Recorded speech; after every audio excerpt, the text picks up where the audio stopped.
I guess, to go to the racetrack each and every week. Everybody puts everything into all their stuff all the time, but there's that added motivation when you are in the round of 8. So I just think that that compounds itself when you've got to go with 4 versus just 1. I think also too, when you have 4 guys in there, you've got 4 that are striving to have really, really good, solid days, and the teammate game isn't necessarily teammates. It's all about yourself all the time.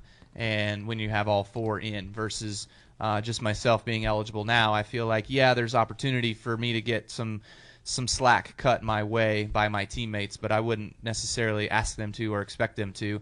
They obviously got to race for what they feel is right for them as well. Jerry?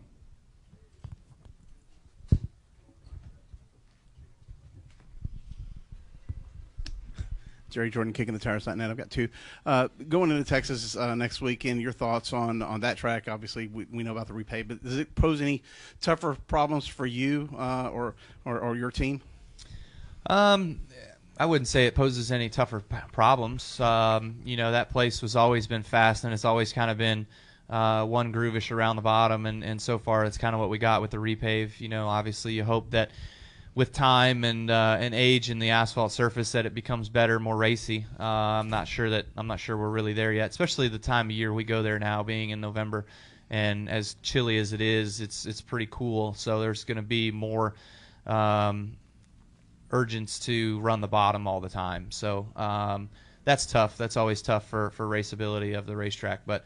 It was a good place for us before the repave, and now since the repave, I think it's been a pretty good place for us as well too. We've run well there. We won there this spring, so hopefully we can continue that sort of momentum there. And second question, obviously the debut was announced for the Racing Wives show this past week. You're on the show from time to time. Your wife is a key figure with the other NASCAR wives. What are your thoughts on it? Was it fun, and what do you think the fans can expect from it? Yeah, I think it's just a unique opportunity and a sneak peek into the lives of us, mostly the wives, obviously, outside of racing and what we do here at the racetrack each and every weekend. People get 30-second snidbits sometimes of drivers on camera, and make their impersonation off of what they see there and their opinions off of that, and they don't necessarily know what we're like away from the track. So, I think it's more exciting for the girls.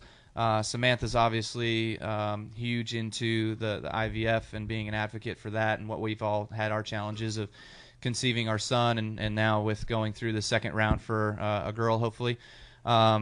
She's also got some other aspirations that she's got with her store, and some other things that'll come out in the show that she's trying to do. So it's about awareness to those things, and trying to help build her brand and the awareness. And look, if we're able to get 3 new viewers from that show that tune in on Sunday, then it's a positive, right? It's a win. So that's kind of how we look at it. All right, Jacob in the back. Jacob Seelman, Speed Sport. Your driver, Noah Gregson, was in here yesterday and said that this track is so vastly different from race to race here that every time you come back it feels like you're having to start over. Do you feel that? And if so, why do you feel like you have to keep changing on everything, and this track is one of those that just you can't necessarily always bring the same setup to? Yeah, I mean, I agree to a sense of what he's saying. I just think it's like the feel that you get every time you come here is vastly different. You can come here with the same setup, but you're always tuning on it, tweaking on it. You can end one way in a race and come here and unload the exact same way, and end in another way, and then come back here and unload the exact same way you finish that one, and make changes. You're just always constantly evolving, and I think that's just the sport, not necessarily maybe the racetrack, but the overall change in what happens each time you come here. And so, it's hard to remember. You don't race here for 7 months. It's hard to remember exactly what all you're doing and to fine tune and get those moments exactly right. So I think that's just kind of the feel. And look, here at Martinsville, I mean, you're literally trying to hit the same line all the time, and you might vary 6 or 8 inches, and 6 or 8 inches here is a big deal, and a big deal for lap time. I mean, you can go from running a 20 flat to a 20-25 just by missing the bottom of one corner, So it's obviously a very challenging place, and being so precise here is equates to speed. All right, we're going to go Chris, Jim, and then wrap it with Kelly. Go ahead, Chris. Chris Knight, catchfence.com. Kyle, can your teammates be instrumental in helping with setup and et cetera from now until Homestead? You're asking me a cup question, right? Yeah. Okay. It's weird from you. So, yeah, my teammates, yes, they can certainly help. We lean off of the 78 a bit. We lean off the 11, the 20. We've actually leaned off the 20 a lot the last few races. So, I feel like that, yes, there's an opportunity there for all of us to help one another. Mostly for those guys to help us. They can certainly venture off in different paths, and Adam can certainly give them some things that he'd like to see them try while we're working on other things, and we can kind of regroup after practice with those notes and that feedback. So I think that that can be instrumental to us having, again, back to Bob's point, having one car in versus all 4 car in. Jim? Jim Utter, Motorsport.com. 6 races isn't the biggest sample size, but are you surprised at all that you're the only driver of the so-called Big Three that's won a playoff race so far? And does that really say anything about the 3 of you guys?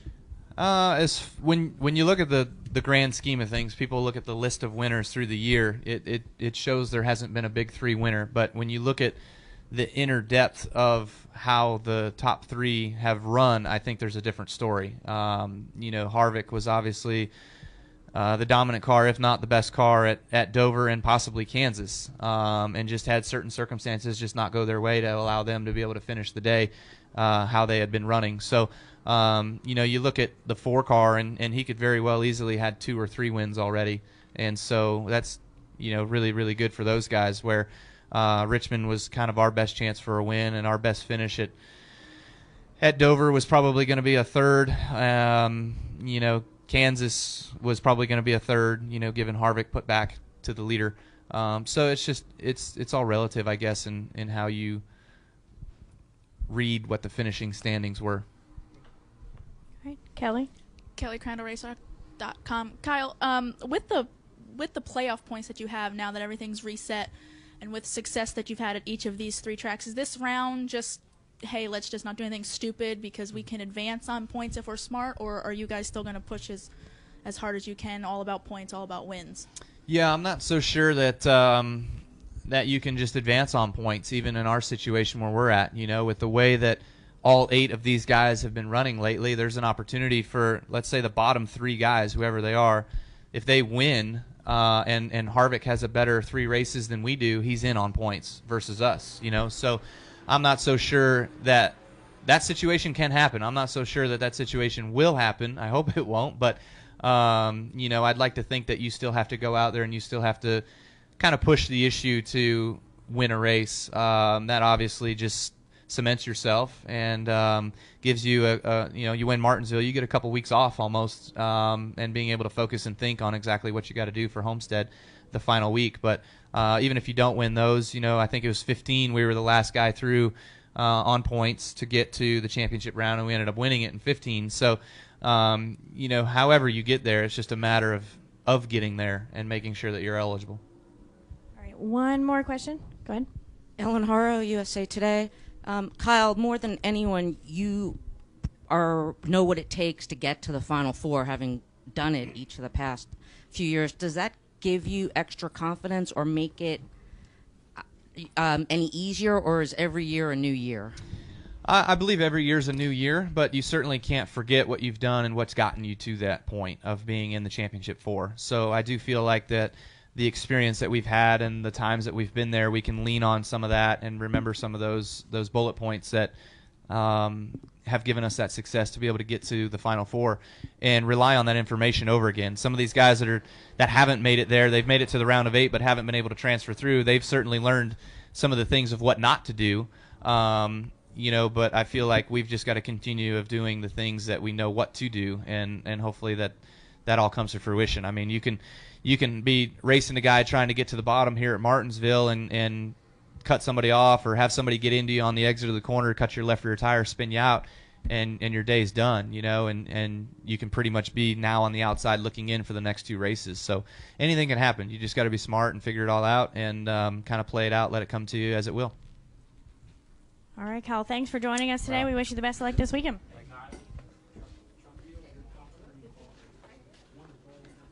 About effing time.